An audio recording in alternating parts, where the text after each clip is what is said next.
Shalom, Israel. I read it 3 times, and then I get the same sign again. So, Israel, it is for us to hear. Let's not forget God. And the word being pressed on, I believe, by God today is don't get distracted. It's right, we got a load of stress waiting on us from trying to keep, your bills paid, trying to keep a roof over our heads and your kids' heads, trying to provide for your family. Inflation's increasing. We getting strange flus and colds more often than nobody even heard of. All these fires happening and floods. I know sometimes it is hard to stay focused on what God wants us to stay focused on, but we got to, people.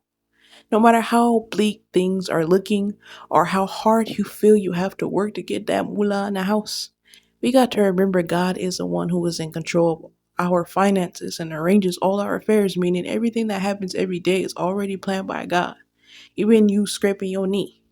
And what does this mean? You can't control what happens and what comes in your life and what gets taken away. The only will God gave you, us as people, is your choices to choose from right and wrong, which helps make or break your day. If you're sinning, things are going to get worse for you. Things are going to keep getting snatched from you. Then you are going to land yourself in misery that you can't climb out of eventually. It's like my mother and father said, be careful of what choices you make in your life, because God can leave you there and not help you out of your darkness. And then from there, you're going to take a dark road that's just going to get worse and worse, and you're going to do things you never imagined or picture yourself doing. Then you're going to wonder how you got there. You can't keep sinning and think God is going to keep helping you. You keep choosing the enemy, eventually He's going to leave you with that enemy to burn in HELL with. And He ain't turning around for you or coming back for you. You got to realize in the end, it's betrayal, and there is no more forgiveness in the end for your betrayal. Well, once it's over, no more forgiveness. And that's what God said, no more forgiveness.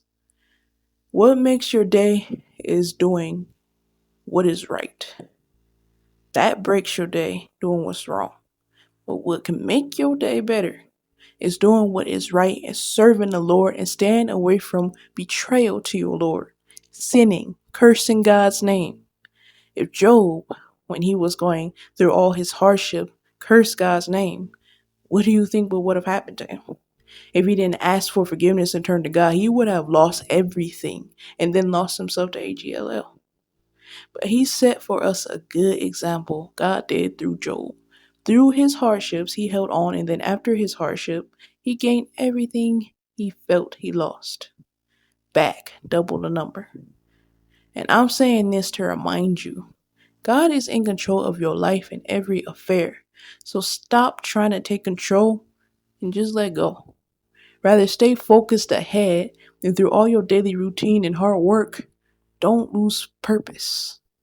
Keeping God in remembrance is the greatest thing. Keeping God in remembrance is the greatest thing that you can have in your entire life, and you'll know it one day. And what is keeping God in remembrance? It's more than just singing and praising His name, as they teach you in the church. It's more than that. Yeah, you do sing His praise and praise His name, but it's way more than that. It's every time you want to do something bad, wrong, you remember God, then have a regard and respect for your Lord, and have a regard and respect for yourself to keep your soul and body clean and not sin. And let me repeat it one last time. To remember God is not to only praise His name. It's every time you want to do something sinful, you have a regard and fear for the Lord and have a respect for God and your own soul by keeping your body and soul clean and not letting the devil in. This is heaven.